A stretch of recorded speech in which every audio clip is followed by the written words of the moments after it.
আসসালামু আলাইকুম রহমতুল্লাহ। মদিনার অলিগলি তখন গভীর ঘুমে মগ্ন, কিন্তু আমিরুল মোমিনিন ওমর বিন খাত্তাব রাদিয়াল্লাহু তাআলা আনহু বিশ্রামে নেই। কাঁধে আটার বস্তা নিয়ে তিনি প্রজাদের হাল দেখতে বেরিয়েছেন। হঠাৎ মরুভূমির এক প্রান্তে একটি কান্নার শব্দ তার কানে এলো।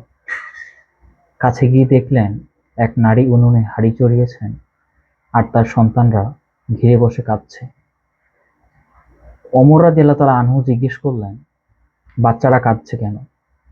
মা উত্তর দিলেন, ওরা ক্ষুধার্ত, আর হাঁড়িতে কোনো খাবার নেই, শুধু পাথর আর পানি ফুটছে, যেন ওরা শান্ত হয়ে ঘুমিয়ে পড়ে। উমর আমাদের কোনো খবরই রাখল না। খলিফার বুকটা কেঁপে উঠল। তিনি দ্রুত বাইতুল মাল থেকে আটা ও ঘি নিয়ে এলেন, নিজ হাতেই উনুনে ফু দিয়ে রান্না করলেন, এবং যতক্ষণ না বাচ্চারা খেয়ে তৃপ্ত হয়ে হাসলো ততক্ষণ তিনি সেখান থেকে নড়লেন না।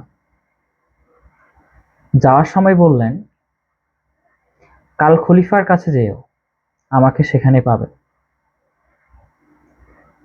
বিখ্যাত এই ঘটনাটা আমরা অনেকেই জানি, কিন্তু সমাজের দায়িত্বশীল হিসেবে আমরা কি এই ঘটনা থেকে শিক্ষা কখনো নিয়েছি? এই ঘটনা আমাদের শেখায় ক্ষমতা কখনো রাজকীয় বিলাসিতা নয়, বরং একটি গুরুভার আমানত। মনে রাখবেন, আপনার রাজ্যের একটি বিড়ালও যদি অনাহারে মরে যায়, তবে হাসরের ময়দানে আপনাকে তার জবাব দিতে হবে।